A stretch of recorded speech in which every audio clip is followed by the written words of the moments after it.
This is Your Crisis Coach with Scott H. Silverman and Fred Carroll. Honest talk. For real issues with real solutions, where we talk about the hard to talk about. Here is your host, Fred Carroll. Okay, everybody, welcome back to the first 2026 episode of Your Crisis Coach with the great, amazing, beautiful, sweet, angelic, kind. I've exhausted all my verbs.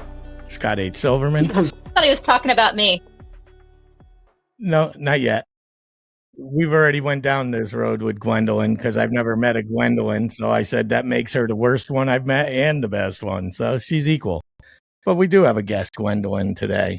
But I'm Fred Carroll. And as we start every show, I got to ask Scott his opening statement. And usually it's a complaint. So how are you, Scott? None of your goddamn business, Fred. You know how it rolls. Happy New Year, brother. It's good to see you. Good to see you. You too. I'm well. You know, I've starting to realize now that there's nothing I can do about the world, and it continues to do what it's supposed to do. I'm trying to keep it simple, and that's my goal. You know, I'm working on my new program. I'm exercising now on a daily basis and shifting into foods like broccoli and cauliflower and working with an air fryer. And I'm getting ready to, I actually was going to go to a gym. And my first question was, can I hire someone to work out for me? But I figure if I have to ask a stupid question like that, I'm probably not ready for that yet. But feeling good, you know, and Michelle and I are both on the same program. So it's nice to have a food buddy. And somebody with accountability.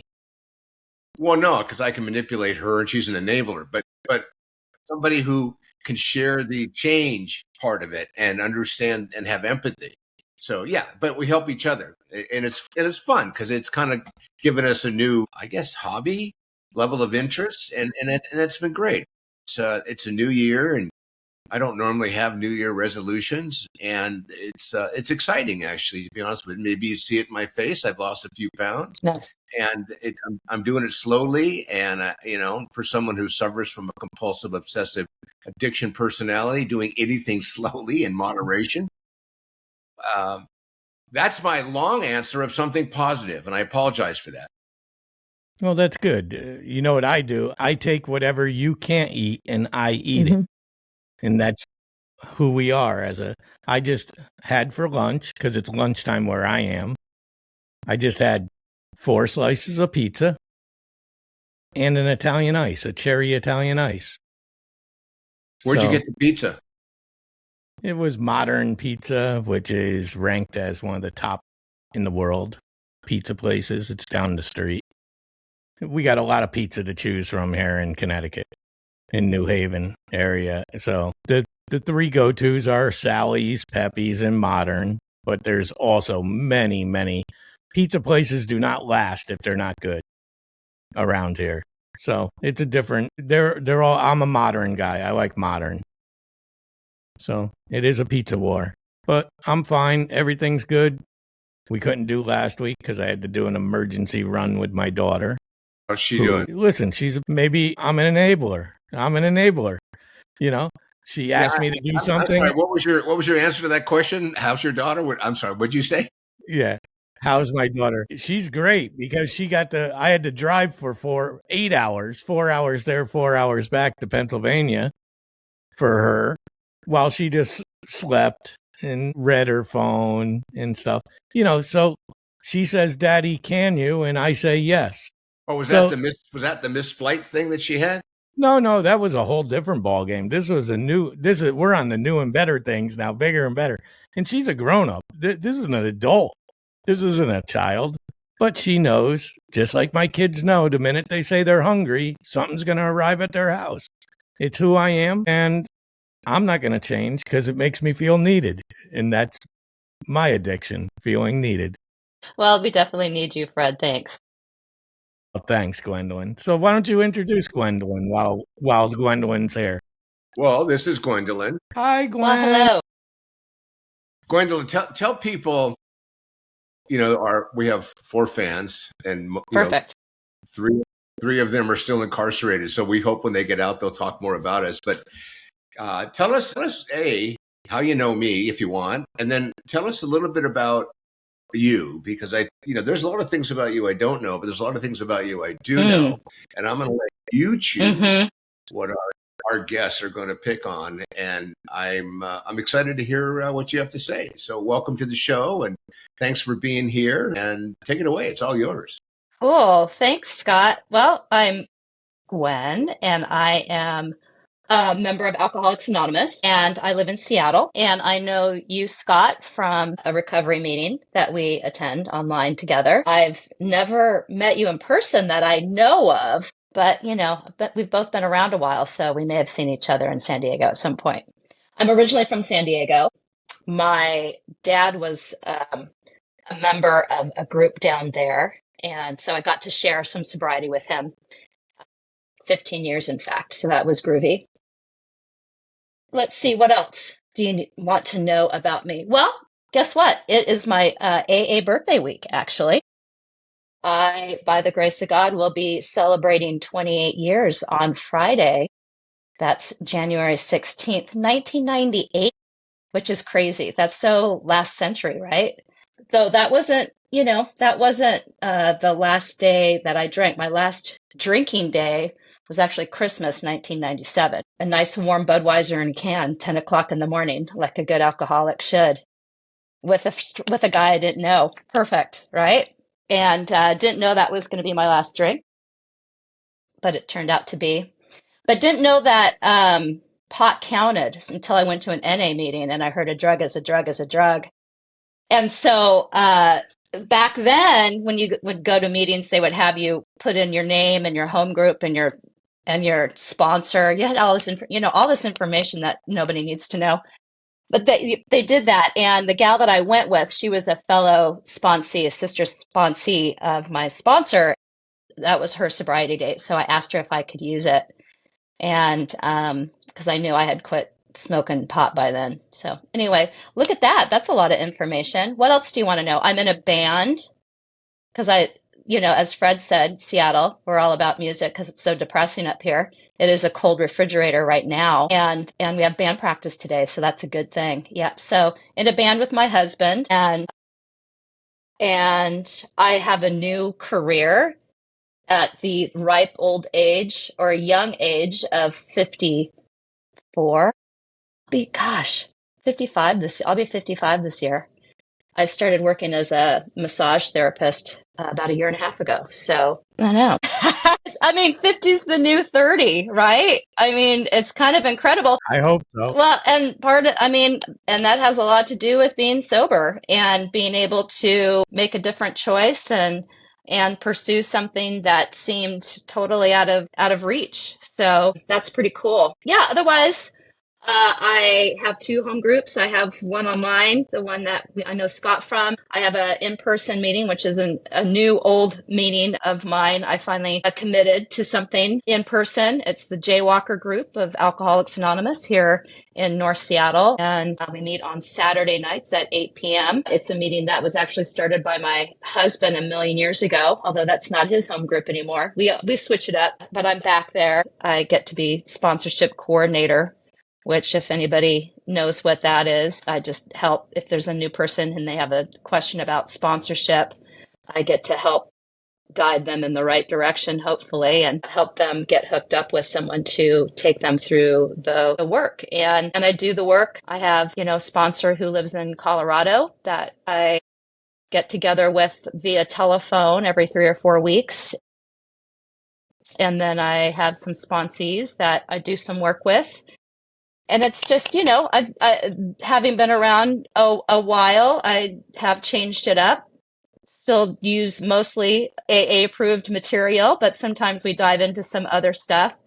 And we know that ahead of time that this is not AA. This is just some stuff we're interested in reading. But over the years, I don't know, coming to the place of like the solution's still in the big book. I go back to it. So, and I'm really, keep it simple that way. Does AA still frown upon marijuana with its legalization now? That depends on who you talk to. I was very I feel fortunate. I had my first sponsor. I meant, I thought I would just quit drinking and smoke pot. I mean, I just thought that's what I would do. And she said, there are people in AA who smoke pot, but if you do, then I can't sponsor you, is all she said. And I was more interested in her sponsorship than smoking pot. So that's what I did. I still kind of held it out there that like at some point I was gonna, do that, but then, that was lifted as well. So I personally haven't had a need to pick up marijuana either. Excellent. Yeah, so as you mentioned, you kind of glossed over, I assume your husband's also a recovered addict? Yeah, he is. From Yeah. because you glossed over saying he was part of a group, so I just went, this is how quick. Gwendolyn, you're dealing with a professional. I'm a professional. I could do math, and you give me the numbers, I'll add them together. That's what I do. You don't think you could just sweep stuff under the rug here.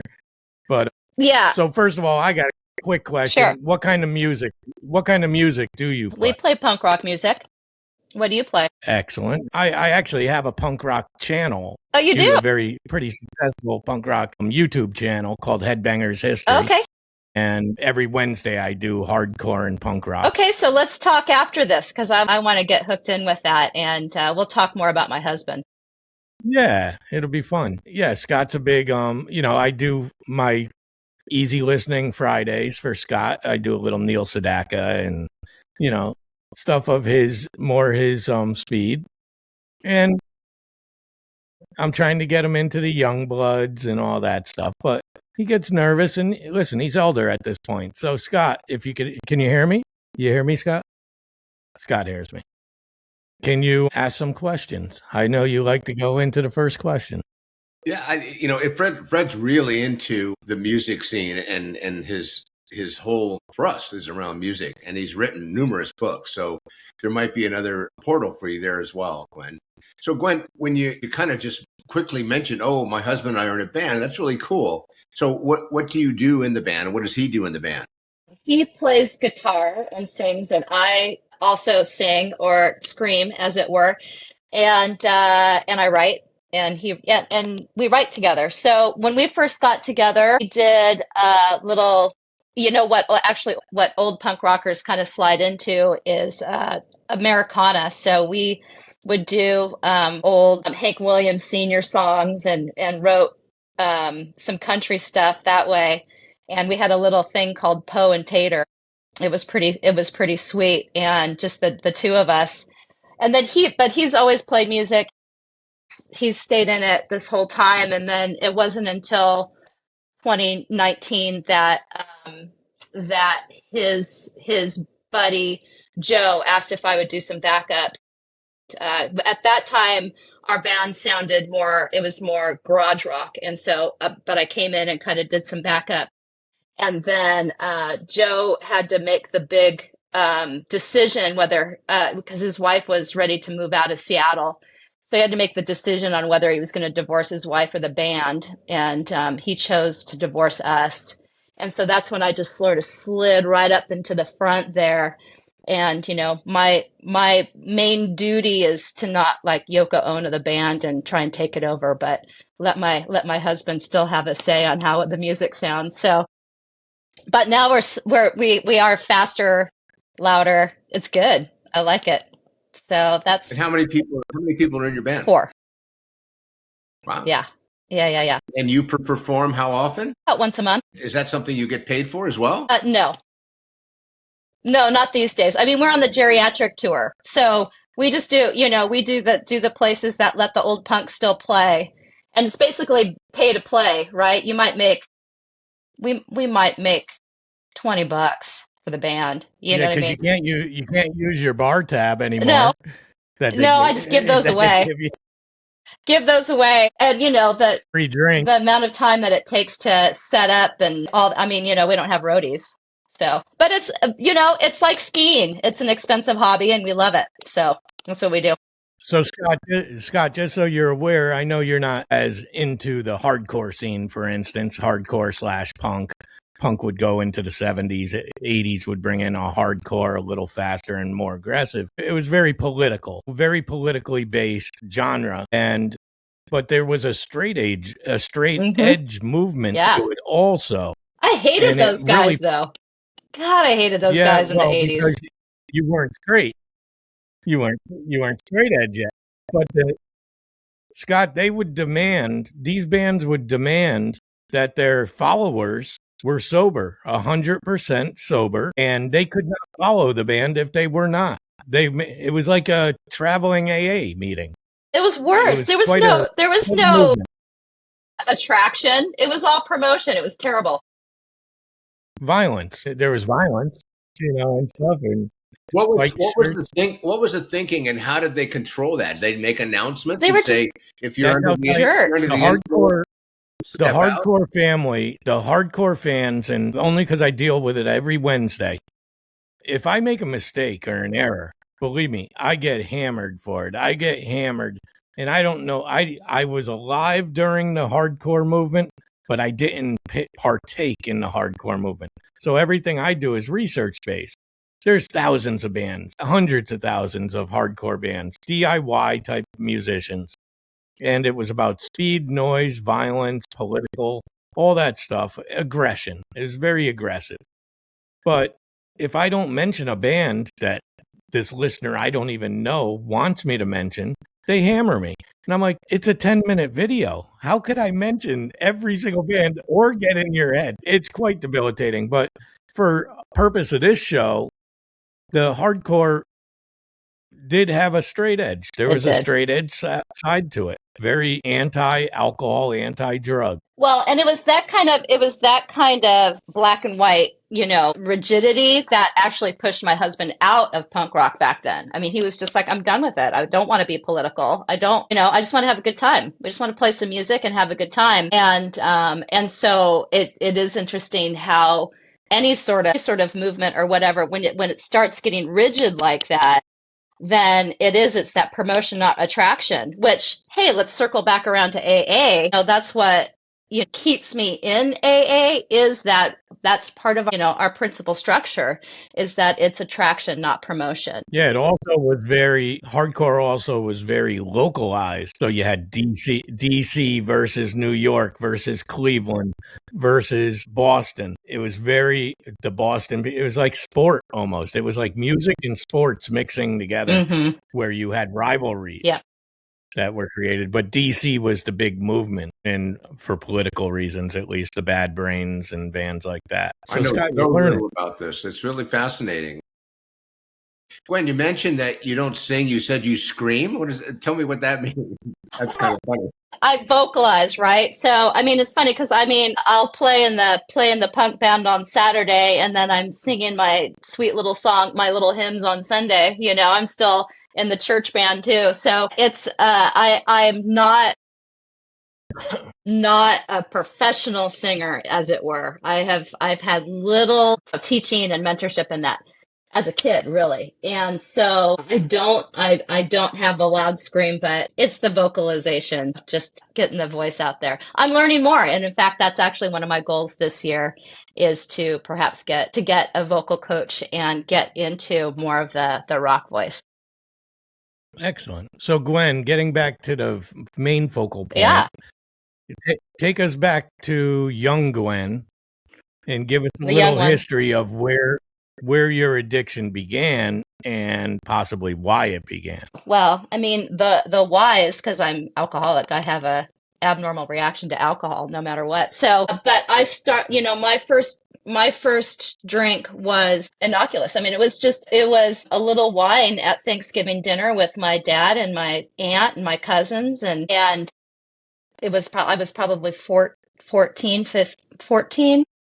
Yeah, about that. And 13 maybe. And I just remember that it tasted terrible and it felt amazing. And I had a spiritual experience with it. Like that warm feeling, and everything was good. Like everything was perfect when I took that drink. And And I knew that I didn't care what it was going to taste like. I didn't care what it was going to taste like. I wanted more of it, and I wanted more of that feeling. And I mean, from that first drink, I drank alcoholically. I would seek it out. And, as a typical Gen X latchkey, only child of divorced parents, I found it. It was easy to find. And my dad, I usually start my speaking engagements off if I'm doing a speakers meeting, I was born a bartender's daughter, I mean, we had a good time. Are you kidding me? It was the 80s. We had a good time. We drank and smoked as much as we wanted to and used as much as we wanted to. It was typical in my environment, and it was a good time. I did not grow up in a family with trauma or even that much drama, thank goodness. So I didn't have an excuse as it were. I was just bored. I was just bored and ready to do something different and be a part of it all. And the drink took away any sort of social anxiety that I had. I was 10 feet tall and bulletproof, and I loved it. I loved it. Are you kidding me? And so I pursued it until I couldn't anymore. I could pass in school with not much effort, and I could disappear in groups of other alcoholics and drug addicts, and so it was easy, and that's what I did. As soon as I got accepted into college, I barely went back to high school. Then I barely even got to walk. My mom told me a whole story of that. She actually went to the office to make sure that I could walk in graduation because her mom was coming, my grandma was coming, but I didn't even know that. I don't even remember that. And I didn't go to college right away. I moved to downtown San Diego and lived in the Gaslamp Quarter.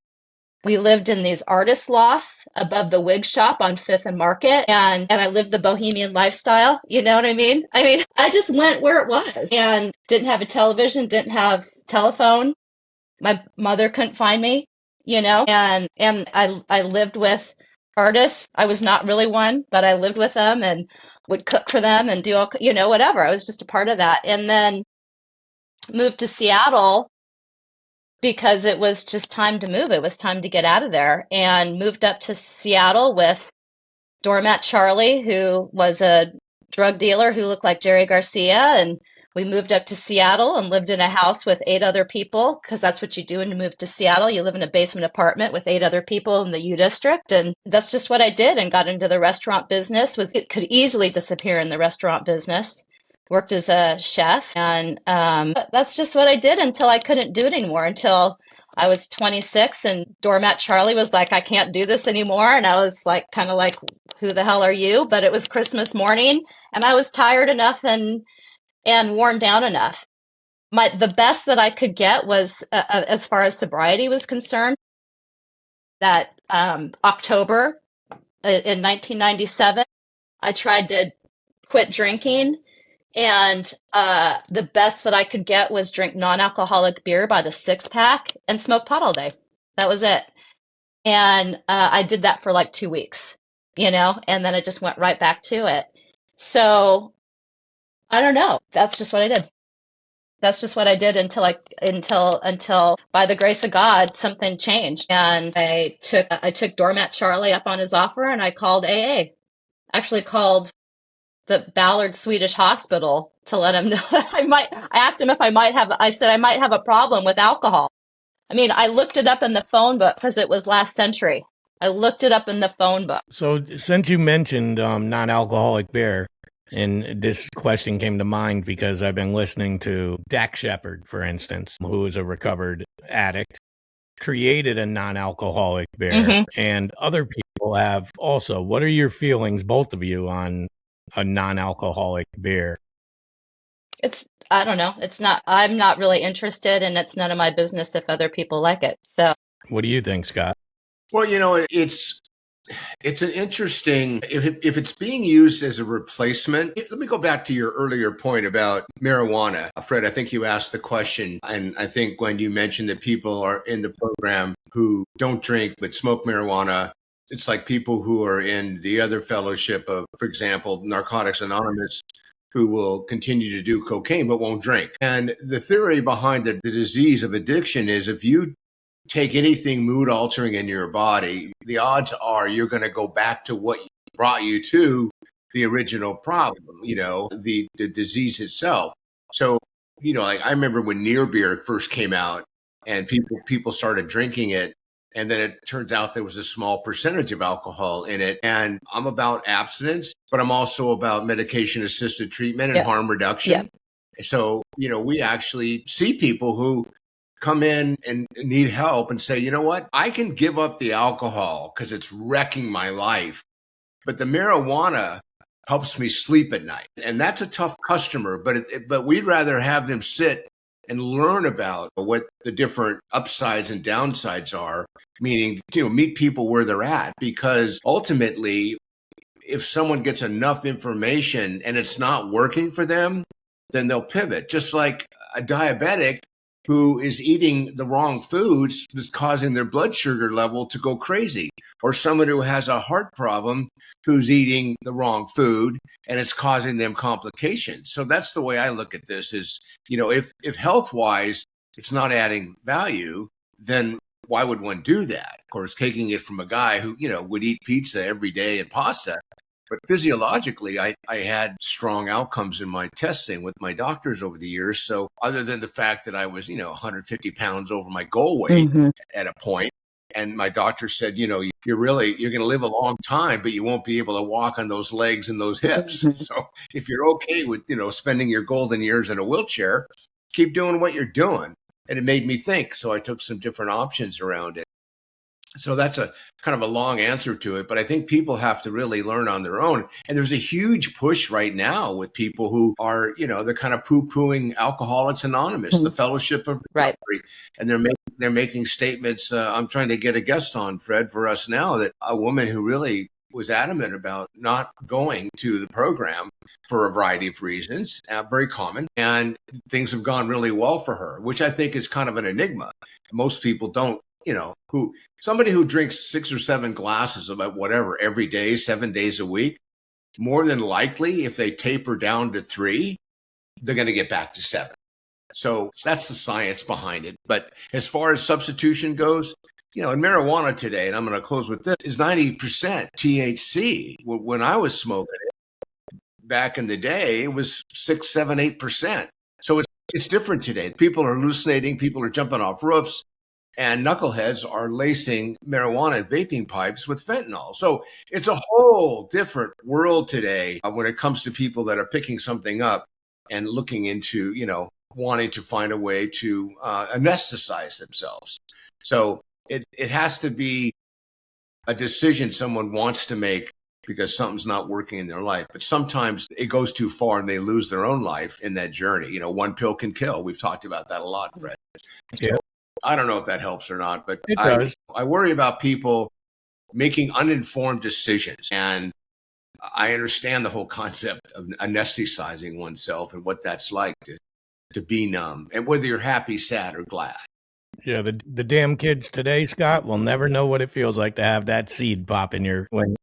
Right. Yeah. No more seeds. Well, and no more seeds. Everything's clean. And really also to, kind of tying again with the hardcore and AA, when I first got here, there was a big push that people were going to abstain from all drugs, including those that were prescribed by mental health providers. And it was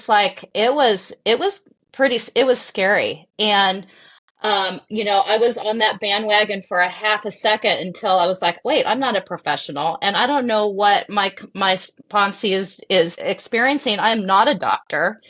And to say that someone is not sober because they're on mental health medication is ridiculous. And so I'm happy to say that has flipped again, and we're back to attraction, not promotion, on stuff that we have no business promoting. I try my best to remind my sponsees that they need to be talking to their primary care providers. They need to be talking with their mental health providers to get them on the right course. Otherwise, they're not going to stay sober because the alcohol and drugs is a substitute can be a substitute for the medication that they need. And so anyway, just saying that, I mean, if you're talking about marijuana maintenance or what have you, I'm not an expert on that. I'm an expert on being an alcoholic. And so that's what I have to speak to. Yeah, in general, it's weird how the world, completely spins around and comes right back to whether it's music or whatever. But even in that long road trip with my daughter, obviously there was a lot of conversation. She's 25 years old. And I was not alarmed or shocked, but interested at least in hearing that she said cocaine has made a huge comeback to the party scene again. So the party she goes to and stuff like that, there are people there doing cocaine again. It's back. With all that fear we've tried to push between when me and you, Gwen, and maybe Scott were younger and children, we had the DARE program, the Stay Off Drugs, where they would bring the guy out who in a 3-piece suit telling you all the drugs he did and stuff. And I remember as being a 10-year-old going, wow, drugs must be really amazing. Because this guy's wearing a 3-piece suit and talking in front of a crowd, telling me how much drugs he done in his life. Yep. And I'm thinking, well, that it doesn't kill good. you, obviously. It doesn't kill you, obviously, because he's standing right in front of me. He looks amazing. But we pumped in all that fear now with fentanyl is in cocaine and it'll kill you and stuff. And now these kids are going right back to it again. The world has come back to it again. And it doesn't shock me. Nothing shocks me anymore. Me and Scott are very aware that our show alone is not solving the problem 100%. Our goal is always one person. If every week we help one person, and it could be the same person 3 times, it doesn't matter if it's one. That's why we don't worry about numbers and stuff like that. But there is no solve here. It's always lessening, but there's always something new coming, whether it's something old that's returning.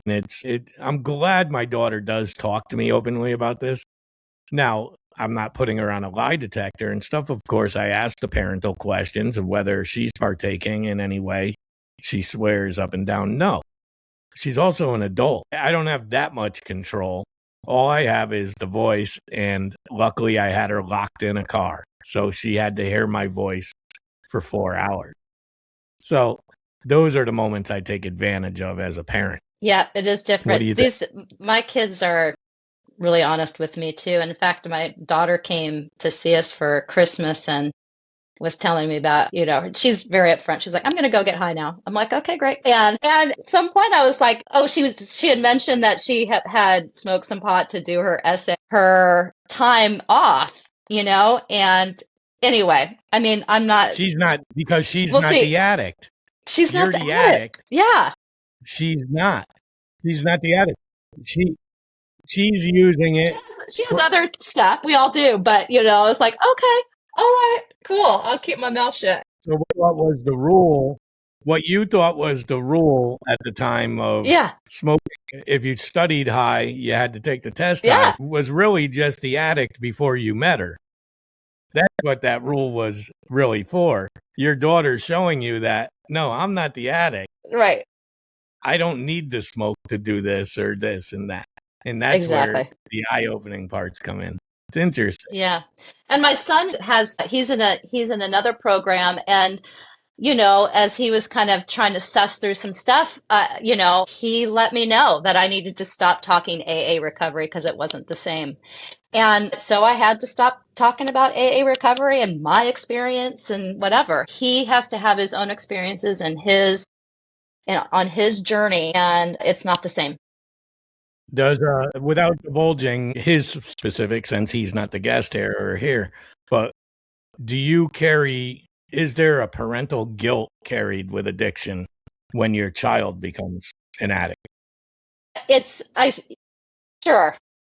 It's not that, but it's not really the addiction. It's the other stuff, right? It's my daughter and I, she hung up on me a couple weeks before Christmas, and I was like, what the heck, and finding out she has some stuff that she and I need to suss through, and she sent me an email, and I text messaged her. I apologized for my part that was on the phone because I was getting a little, in her opinion, was asking too many questions, and so I took, responsibility for that.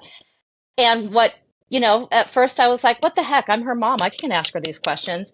And then had to take a step back and say, she's going through what she's going through. And as a parent, my job is to listen. And so we've come up with a plan to get together. And what came up for me was have a mediator in there, which is new for me because I don't really like to ask for help. I know I'm right. I'm right 99.9% of the time.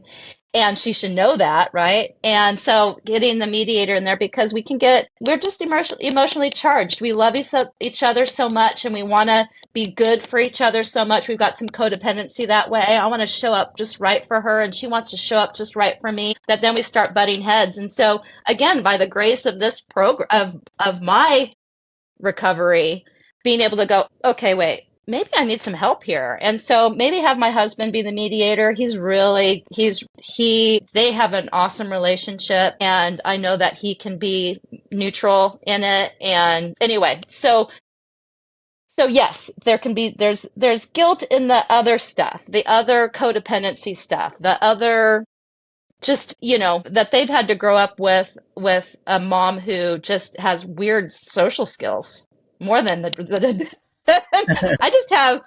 just awkward and come off weird. So anyway, that's probably what feel more guilty about. Parenting's a tough job. Being a parent, I had to step back recently because my children did lose their mother to addiction. I was their only parent and constant in their life. I raised them. They didn't live with her or anything, but she did pass away from it. But then I took offense, not vocally, but internally. I didn't vocalize this, and I probably should have, and it would have cleared the air quicker. But my kids celebrating their mother like she's some kind of hero. Right. Yeah. And I'm going, this woman never showed up for anything. She didn't. But then I have to, if I sit back and just think about it, I would not trade places with her versus being praised by her children. And I'm forgetting that, other people are watching because this is a social media world. They don't want to announce on there, my mother was a piece of shit that didn't care about me. They want to make it look like they fit in. They want to, unfortunately, I lost my mother 3 years ago today. They want to soften that blow. They don't want the questions that. And I'm sitting here going, wait, I worked 3 jobs to support all of you on my own with no child support, no help, no overnight stays, 7 days a week, 365. But yet nobody says anything to me except Happy Father's Day on Father's Day, And I started taking offense to it. And I thought how selfish that was because this woman is not only passed on, she also missed everything that I got to see. Yep. That I got to see. So stepping away from it's hard sometimes, but that's ego too. The ego of, I'm very proud that I raised my kids, but yet you get no backstrokes for that because you're supposed to raise your kids. There's no bonus here. So Scott, you've been pretty quiet. Why don't you ask one of your final questions there so we can close this out? So Gwen, you have 2 children, right? Okay, good. Nice to hear. Highly recommend, if you don't have to, have your husband as the mediator because he's your partner and they have a great relationship. And if trigger words come up, because you and he probably have a common language you speak, it'll resonate with her and it'll trigger her subconsciously in a way that she'll go, yeah. There they go again. Yeah. Well, or because you're probably so much alike because you've been together so long that, she may not consciously see it, but she might hear it subconsciously. But I'm happy to help you with that if that would be something that you don't want to take advantage of. Yeah. Sometimes it's just simply saying to somebody, can I have your permission to share something with you? And then what happens is when you communicate with someone like that, if they don't like what you say, well, shit, I asked permission and you said yes. So, Yeah. you know, you don't necessarily bring that up, but it's a way of kind of, you know, someone says, I hate liver, and you put liver on the table. It's like, what? Yeah. Are you not hearing me? Not hearing it. Or is your medication working way too well? Yeah, Anyway, yeah. my last question to you is, what is it that we haven't talked about that you'd like to share with people that you think would be important for someone to hear based on your lived experience? Not necessarily the structure of the fellowship or what it was like, you know, but what you've learned personally, being a significant other, being a parent, being in a recovery path.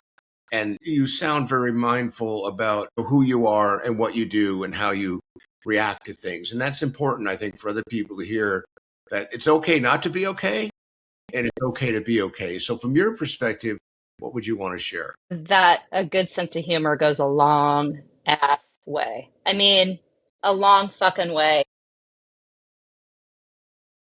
Okay. You don't have to lean that far forward. I get your point.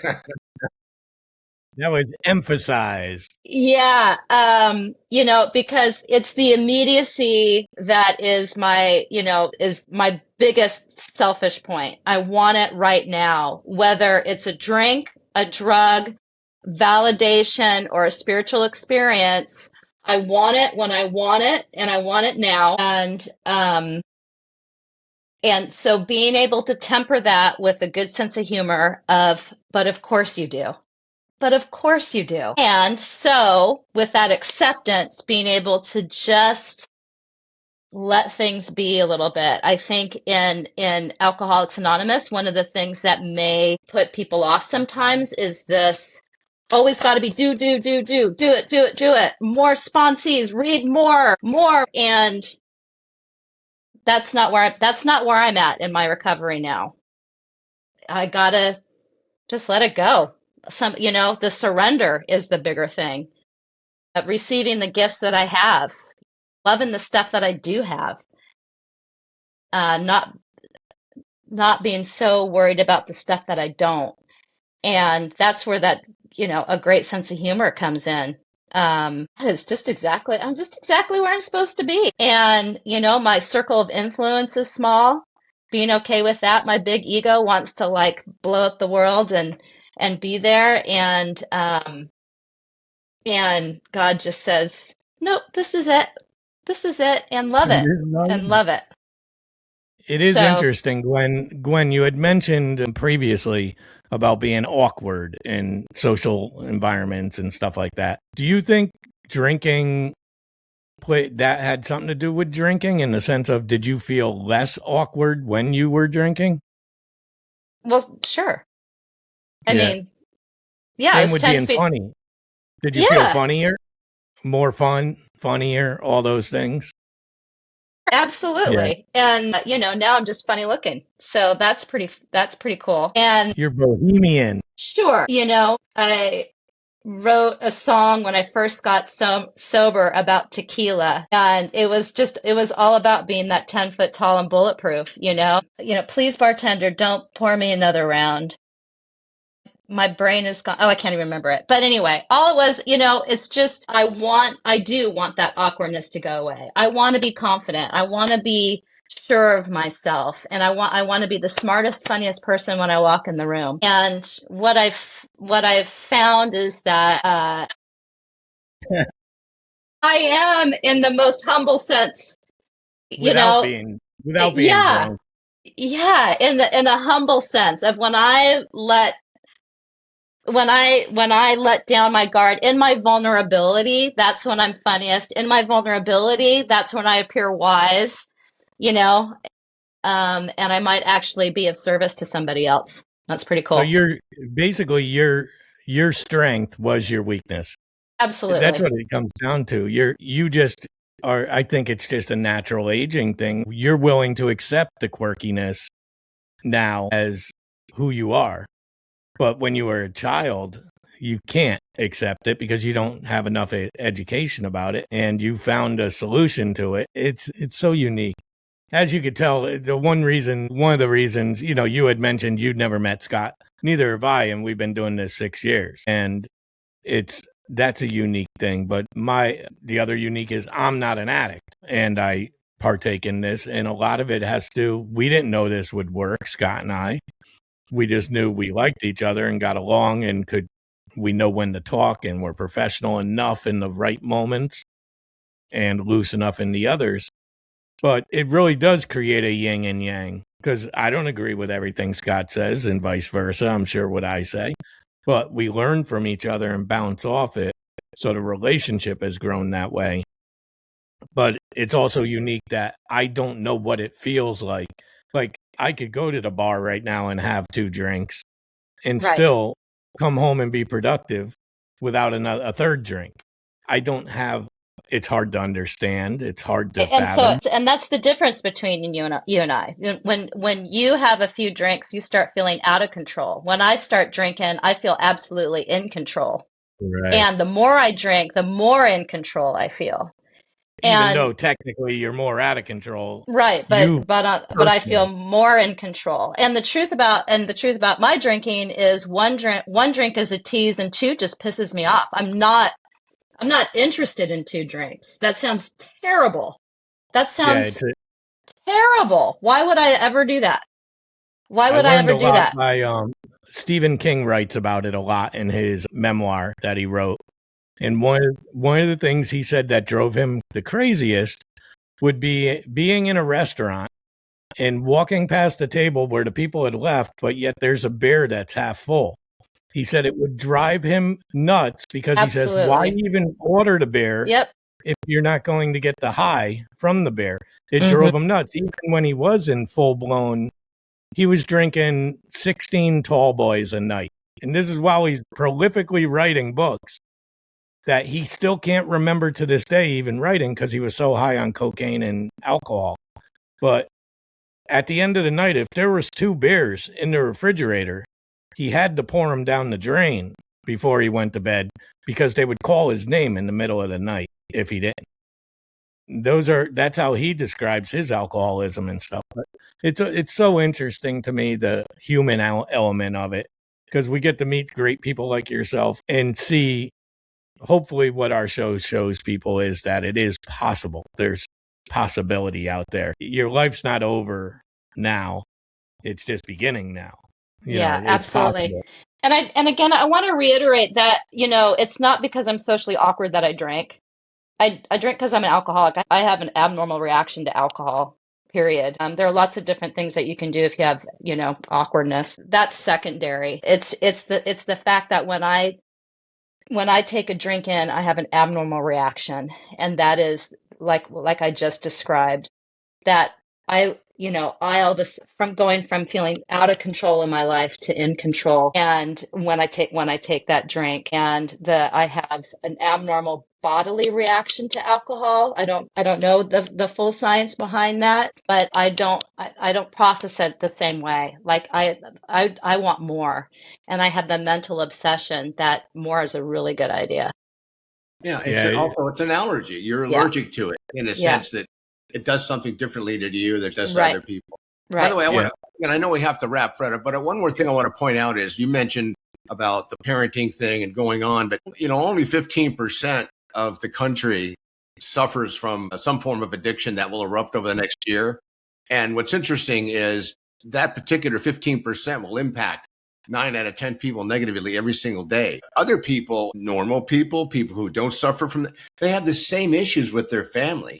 But what I've learned is in recovery, I get tools that a lot of people won't or can't or don't have opportunities for.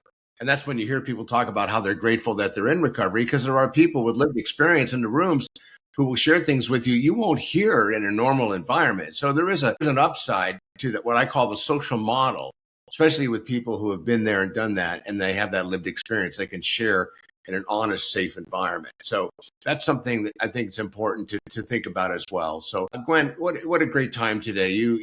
I've learned a lot about you, and I've seen you through a little cubicle. And the only reason we haven't met is because of COVID. And now I'm, And because you never leave your house. I'm in the shed. Everybody knows I'm in the shed. I don't leave the shed except to go to the bathroom and eat. But other than that, great having you today and really appreciate all your sharing. And Fred, back to you for whatever it is you need to do to get us out. So thank you, Gwen, for joining us. Thank you. It's been a pleasure. I like fun people to begin with. And I thought it was interesting. It's all interesting questions. It's always nice in a 3-person group. So this is your crisis coach with Scott H. Silverman, the amazing gray-haired gentleman right there on your screen. Let's pause for a moment to let the women admire that man. Look at that. Look at that guy. So gorgeous. And I'm Fred Carroll. So make sure you reach out. You can call Scott anytime you want. Scott, give your number. Shoot it out. 9. Let's let 2026 be the year you make the call or just text me. And you know what? If I can't help you and Fred and I can't help you, we will find someone who can. Mm-hmm. Yeah, and don't forget out there, anybody wants to ask us any questions, we're willing to answer any questions. No matter what the question is, we agreed on that. We don't care if you want to get your rocks off by sending in a silly question, go right ahead. Me and Scott will attack it, and we'll attack it from whatever point we feel. But this is your crisis coach. I'm Fred Carroll. That's Scott H. Silverman. Thank you, Gwendolyn, and we will see you again next week. Thank you for listening to Your Crisis Coach with Scott H. Silverman and Fred Carroll. Until next time, stay safe, be kind, be smart,